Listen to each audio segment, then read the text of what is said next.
तो जितने भी सीनियर सिटीजन, जितने भी पेंशनधारी हैं, देश के अलग-अलग राज्यों से झारखंड, बंगाल, उत्तर प्रदेश, हिमाचल प्रदेश, उत्तराखंड, कश्मीर और जितने राज्यों का नाम हम कितना रखें, जहाँ-जहाँ से आप लोग जो है कि जुड़ते हैं, वीडियो को देखने का काम करते हैं, आप सबको जो है कि बता देना चाहते हैं कि पेंशन राशि वृद्धि के संबंध में नित्य नए बयान प्रधानमंत्री नरेंद्र मोदी और जो है कि विभिन्न मंत्रालयों के मिनिस्टर सहित अधिकारियों के आ रहे हैं, जो कि लगातार हम आपको इस चैनल के माध्यम से दिखाने और सुनाने का काम कर रहे हैं।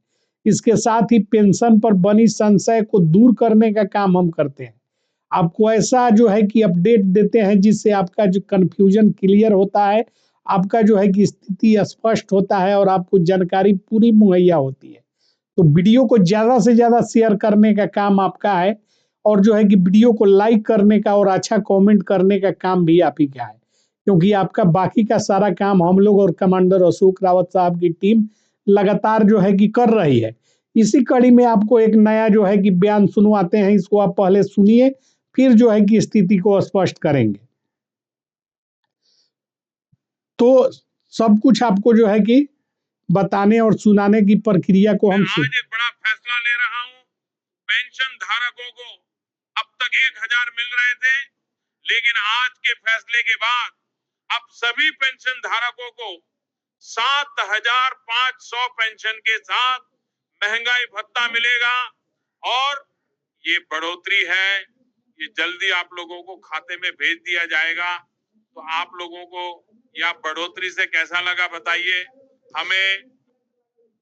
तो यह बात जो है कि प्रधानमंत्री नरेंद्र मोदी जी जो है कि अपने मुखारबिंद से जो है कि बोले हैं और इसको जो है कि प्रिंट मीडिया छापने का काम नहीं करता है, लेकिन इलेक्ट्रॉनिक मीडिया रिकॉर्ड करके बाकायदा इसको रिकॉर्ड में रखने का काम करता है और प्रसारित करने का काम करता है। तो प्रधानमंत्री नरेंद्र मोदी जी के तरफ से पेंशनरों को जो है कि समय-समय पर तरह-तरह के वादे और तरह-तरह के जो है कि बयान आपको जो है कि जानकारी के लिए बता दे, सुनने और समझने के लिए मिल रहे हैं, जो कि आप तक पहुंचाया जा रहा है। साथ ही साथ आपको जो है कि बताया जा रहा है कि पेंशन की राशि पर जो संशय बरकरार है, सोशल मीडिया में अफवाहों का बाजार गर्म है और जो पेंशनरों को लेकर भ्रम की स्थिति उत्पन्न किया गया है, उसका पटाक्षेप जो है कि करने का काम हम लगातार कर रहे हैं। तो ईपीएस 95 यानी कर्मचारी पेंशन योजना के बारे में जो है कि हम बात कर रहे हैं। देश के करोड़ों संगठित क्षेत्र के कर्मचारियों के लिए बुढ़ापे की आर्थिक सुरक्षा की आधार मानी जाती है। इस योजना के तहत रिटायरमेंट के बाद हर महीने पेंशन मिलती है, लेकिन लंबे समय से इस राशि से पेंशन धारकों की जरूरतों के मुकाबले काफी कम है।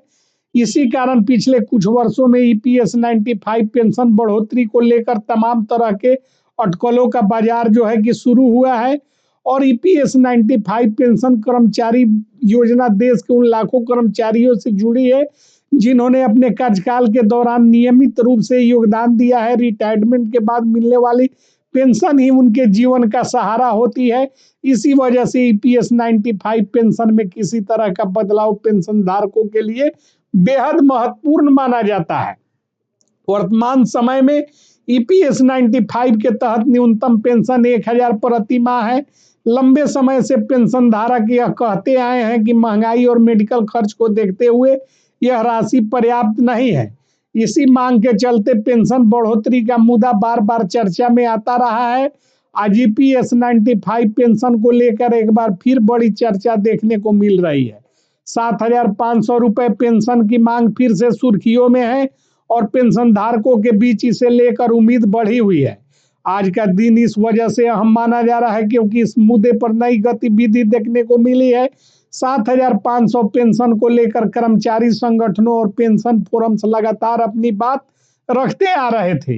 इनका कहना है कि लंबे समय से योगदान के बावजूद पेंशन बहुत कम है और इसमें सुधार की जरूरत की मांग की जा रही थी। आज जो बातें निकल कर सामने आ रही है उसके अनुसार ईपीएस 95 पेंशन को लेकर 7500 की राशि पर विचार विमर्श और चर्चा तेज हुई है। इस पेंशन को लेकर प्रधानमंत्री नरेंद्र मोदी के तरफ से सकारात्मक संकेत के रूप में देखा जा रहा है। हालांकि इसे अभी औपचारिक प्रक्रिया का हिस्सा माना जा रहा है।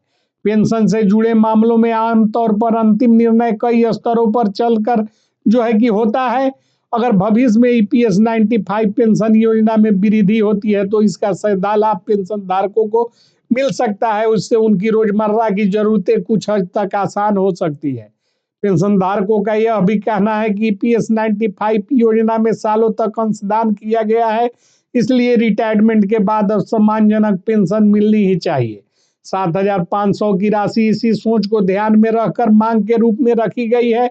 हालांकि समझना जरूरी है कि किसी भी पेंशन बढ़ोतरी के लिए सरकार को वित्तीय संतुलन और दीर्घकालिक प्रभाव दोनों पर विचार करना पड़ता है, इसलिए खबरों को अंतिम फैसला सही नहीं माना जाना चाहिए।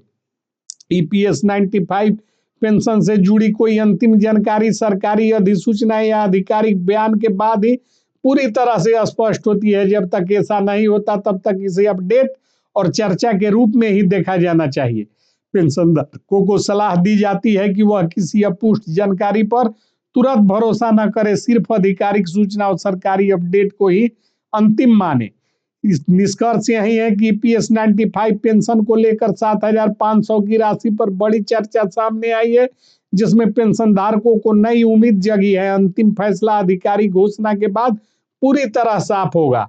इस बीच प्रधानमंत्री नरेंद्र मोदी के सोशल मीडिया में तैरने वाले बयानों का भरोसा करें तो पेंशन की राशि बढ़ाने को लेकर किसी कमेटी का गठन नहीं किया गया है। कमांडर अशोक रावत की कमेटी एनएसी यानी कि नेशनल एजुकेशन कमेटी के मांगों को ही आधार बनाकर तमाम प्रक्रियाओं को शुरू की गई है, जिसमें निर्मला सीतारमण वित्त मंत्री भारत सरकार, श्रम एवं रोजगार मंत्री मनसुख मांडविया की विशेष भूमिका बताई जा रही है। आप सभी जानते हैं कि सुप्रिया सुले और हेमा मालिनी जैसे सांसदों ने इस मामले को लोकसभा से लेकर सरकार तक भरपूर सहयोग करने का काम किया है और पेंशनरों के पक्ष में समा बांधकर जो है कि इसको चर्चा का विषय बना दिया है। इसी तरह जो है कि बीएस बोमई कमेटी की रिपोर्ट भी संसद के पटल पर रखी गई थी, जिसे जो है कि सरकार के समक्ष कार्यवाही हेतु प्रस्तुत कर दिया गया था। अब बारी प्रधानमंत्री नरेंद्र मोदी और निर्मला सीतारमण के हाथों में बॉल है और देखना यह दिलचस्प होगा कि कल की कार्यवाही में क्या बातें स्पष्ट होती है। तब तक जो है कि ठंड के मौसम में अपने आप का ख्याल रखें और जो है कि गर्मा गर्म खबरों को देखने के लिए चैनल को सब्सक्राइब और शेयर कीजिए। जय हिंद, जय भारत।